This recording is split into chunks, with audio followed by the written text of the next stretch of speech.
We did just learn that legendary actor and director Robert Redford has passed away. For decades, Robert Redford was seen as one of the most perfect icons in Hollywood. He rose to global fame after the film Butch Cassidy and the Sundance Kid in 1969. In 1981, he won the Academy Award for Best Director for Ordinary People. He also founded the Sundance Film Festival, an event that would go on to transform independent cinema in the United States.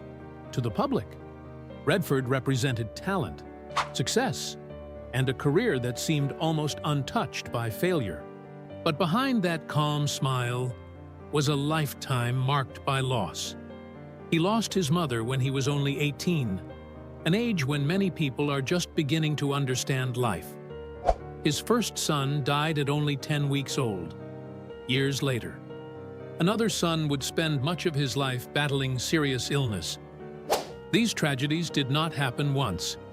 They returned again and again across decades.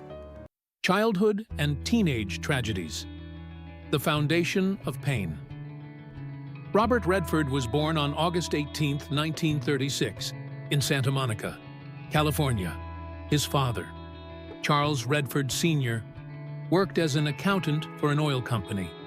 His mother, Martha Hart Redford, stayed home and took care of the family. They lived a typical middle-class life in Southern California. But the time he grew up in was not calm. The effects of the Great Depression still lingered in many American households. Soon after, World War II shaped daily life across the country. Families worried about relatives serving overseas. News of casualties appeared regularly in newspapers and radio broadcasts. Even as a child, Redford grew up in a world where loss was part of normal conversation. The first tragedy came when he was 9 years old. In 1945, his uncle David, one of the adults he admired most, was killed during fighting in Luxembourg during the final months of the war. David had often spent time with young Redford. He played baseball with him, told him stories, and treated him almost like a second son. Then one day, the news arrived that David had died after his Jeep became trapped in combat during the Battle of the Bulge. Inside the Redford household, the subject was rarely discussed.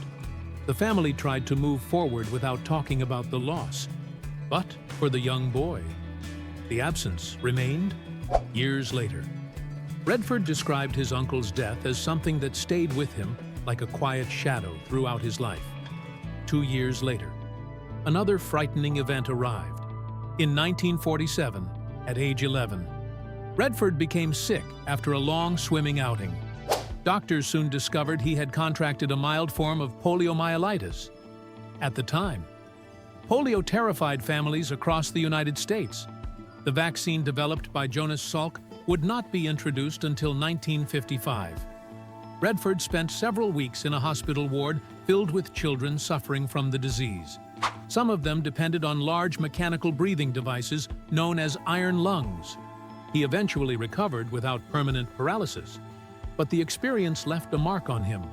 For the first time, he saw children his own age facing death and lifelong disability. A few years later, an even deeper loss struck his family. In 1955, when Redford was 18, his mother Martha died suddenly at the age of 40.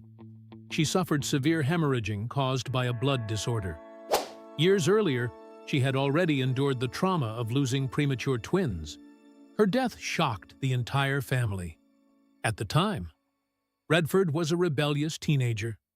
He often skipped responsibilities and spent time drinking and partying with friends. After his mother died, he carried a heavy sense of regret. He later admitted that he wished he had spent more time with her during those final years. Her death pushed him further into reckless behavior. During his teenage years in the Van Nuys area, he began spending time with local street groups. Some of their activities were dangerous. At one point, he jumped from the roof of a tall building to prove his courage. He survived the fall without breaking any bones. In 1956, he was even arrested for stealing jewelry with friends. Authorities eventually released him, but the incident reflected how unstable his life had become. Despite the chaos, Redford still had opportunities. He earned a baseball scholarship to attend the University of Colorado Boulder. For a short time, it seemed like a new path. But the pattern of reckless behavior continued. He drank heavily and became involved in trouble inside the Kappa Sigma fraternity. After only 18 months, the university expelled him. For Redford, it was a humiliating moment. His academic future collapsed. But that failure forced him to stop and reconsider his direction. Soon afterward, he left California and began searching for a different life. That search would eventually lead him toward art, acting, and the path that would later make him one of Hollywood's most famous figures. Tragedy during adulthood and career building. From personal loss to Hollywood pressure. After leaving the University of Colorado Boulder, Robert Redford struggled to find direction. He traveled through Europe for a period, studying painting and observing art in cities like Paris and Florence. When he returned to the United States, he moved to New York and began studying acting. During this uncertain period, his personal life seemed to offer stability. In 1958, he married Lola Van Wagenen. She was 19 years old and studying history. Redford was 22 and still trying to establish himself as an actor. The couple started their life together with very little money. They lived in small apartments while Redford took acting classes and searched for work in television and theater. Just 1 year after their wedding, tragedy struck. In September 1959, their first child, Scott Anthony Redford, was born. At first, the baby appeared healthy, but 10 weeks later, Scott suddenly stopped breathing during the night. Doctors later determined the cause as sudden infant death syndrome, commonly known as SIDS. Redford later said the event haunted him for years. He often blamed himself for not checking on the baby sooner that night. By the time he realized something was wrong, it was already too late. The loss devastated both parents. For a long time, neither of them fully recovered from the shock, despite the pain. The tragedy also brought the young couple closer together. They supported each other during the grief, but the emotional wound never completely healed. More than 20 years later, Redford would channel those feelings into his directing work. In 1980, he directed the film Ordinary People, a story about a family struggling after the death of a son. The film won 4 Academy Awards and became one of the most powerful portrayals of grief in American cinema. 3 years after losing Scott, the Redford family faced another frightening moment. In 1962, their second son, David James Redford, known as Jamie, was born prematurely. Doctors quickly diagnosed him with hyaline membrane disease, a serious lung condition common in premature infants at the time. Medical estimates suggested the survival chance for both mother and child was only around 40%. For several days, Redford and his wife waited anxiously in the hospital. Jamie eventually survived, but his early health struggles continued for much of his life. As he grew older, he experienced serious liver problems and required ongoing medical treatment. The experience changed Redford's perspective on fatherhood. He became more protective of his family and more aware of how fragile life could be. While his personal life was filled with uncertainty, his professional career was beginning to rise. By the late 1960s, Redford had become one of Hollywood's most recognizable actors. His roles in films like Butch Cassidy and the Sundance Kid and The Sting turned him into a global star. But success in Hollywood did not protect him from loss. In 1981, one of his longtime friends, Natalie Wood, died in a mysterious drowning accident near Santa Catalina Island. She had been on a yacht with her husband, Robert Wagner, and actor Christopher Walken when she disappeared during the night. Wood and Redford had worked together years earlier in the film Inside Daisy Clover. They developed a close friendship during that time. Her sudden death shocked many people in Hollywood. Redford rarely spoke publicly about the event, but those close to him said he was deeply affected. Decades later, He shared memories of Wood in a 2020 documentary series, reflecting on how unpredictable life in Hollywood could be. By the mid-1980s, another personal chapter of his life was ending. After 27 years of marriage, Redford and Lola Van Wagenen divorced in 1985. Together, they had 4 children, including their first son, Scott, who had died in infancy. The separation was not publicly hostile. Both tried to keep the process respectful and private. However, Redford later admitted that the pressures of fame, constant travel, and intense media attention had slowly worn down their relationship. He once said that Lola had been one of the most important people in his life, and that part of him never fully moved past the end of their marriage. The divorce marked another emotional turning point. From that point forward, many of Redford's acting choices focused on complicated relationships, broken families, and characters dealing with regret. Behind the success of his Hollywood career, the pattern of loss that began in his childhood continued to shape his life well into adulthood. Tragedies in his later years, family loss, and the weight of time. By the early 1980s, Robert Redford had already reached the highest level of success in Hollywood. His acting career had produced major hits such as Butch Cassidy and the Sundance Kid and The Sting, while his directorial debut with Ordinary People earned him the Academy Award for Best Director in 1981. At the same time, he expanded his influence in the film world by establishing the Sundance Film Festival in Utah, which gradually grew into one of the most important platforms for independent cinema in the United States. From the outside, his life appeared stable and successful, but within his family, painful events continued to unfold. In 1983, a tragedy struck his daughter, Shauna Redford, when her boyfriend, Sid Wells, was murdered near the University of Colorado Boulder. Wells was discovered in an apartment with a gunshot wound to the head, and the case quickly attracted attention from investigators.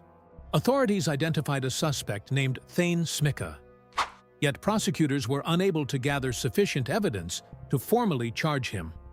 Over the years, the case remained unresolved, and even when investigators reviewed the evidence again in 2010, no final resolution emerged.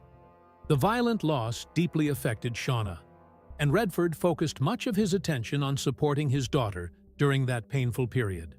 The experience reinforced his awareness of how suddenly violence could disrupt ordinary lives, a theme that would later appear in several projects connected to the Sundance community. Another devastating loss arrived decades later through the long health struggle of his son, James Redford. Often known as Jamie, Jamie had faced medical problems since birth, after arriving prematurely with a serious lung condition. And as he grew older, he developed a rare liver disease that threatened his life. In 1993, doctors performed a liver transplant that successfully prolonged his life and allowed him to continue pursuing his work as a filmmaker and environmental advocate. Jamie eventually built a meaningful career, producing documentaries and leading projects focused on environmental protection and medical awareness, demonstrating a commitment to many of the same values his father supported. However, his health challenges never fully disappeared. In 2019, doctors diagnosed Jamie with cholangiocarcinoma, a rare cancer affecting the bile ducts. Despite treatment, the disease progressed quickly, and he died in October 2020 at the age of 58. He left behind his wife, Kyle Redford, and their 2 children. For Robert Redford, the loss carried a particularly heavy emotional weight because it echoed the earlier death of his first son decades earlier. Friends close to him explained that he chose to grieve privately, and in a brief public statement, he described Jamie's passing as a loss that could never truly be replaced. During the same period, Redford gradually stepped away from public life and reduced his acting work after more than 60 years in the film industry. One of his final screen appearances occurred in the Marvel film Avengers: Endgame in 2019, where he briefly returned to the character he had previously played in Captain America: The Winter Soldier. by this stage of life. He spent most of his time in Utah, living near the Sundance property he had preserved for decades as both a creative retreat and an environmental sanctuary. As he grew older, Redford increasingly reflected on the many events that had shaped his life, including the successes that defined his public legacy and the private losses that remained largely hidden from public view. The deaths of family members, the tragedies that affected his children, and the long passage of time created a sense of accumulated grief that accompanied his later years. In 2025, at the age of 89, Robert Redford passed away after facing the natural complications that often accompany advanced age. His death marked the end of a remarkable life that combined artistic achievement with repeated personal hardship. While his legacy in cinema and environmental activism continues to influence new generations, the story of his life also reveals a quieter truth. Behind the celebrated Hollywood legend was a man who spent decades learning how to live with loss while continuing to create, support his family, and contribute to the world around him. Conclusion: how tragedy shaped the legacy of Robert Redford. The life of Robert Redford reveals a pattern that began early and continued for decades. Loss first appeared during his childhood when his uncle died during World War II, an event that quietly affected the entire family. A few years later, he survived a frightening illness when he contracted poliomyelitis during the nationwide outbreak before vaccines became widely available. The most devastating early blow came in 1955, when his mother died suddenly while he was only 18, leaving him with a lasting sense of regret and emotional instability during his youth. These early experiences did not disappear as he entered adulthood. Shortly after marrying Lola Van Wagenen in 1958, he and his wife faced the sudden death of their first son, Scott, who died from sudden infant death syndrome at only 10 weeks old.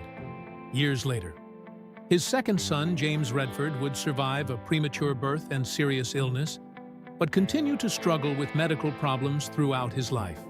Tragedy also touched his extended family when his daughter's boyfriend was murdered in 1983, and the grief returned once again when James died in 2020 after a long battle with cholangiocarcinoma. Across more than 80 years of life, the pattern remained consistent. Moments of success were repeatedly followed by moments of personal loss. Rather than withdrawing from the world, Redford often channeled those experiences into his work. When he directed Ordinary People in 1980, the film focused on a family struggling after the death of a son, a subject that closely reflected his own personal history.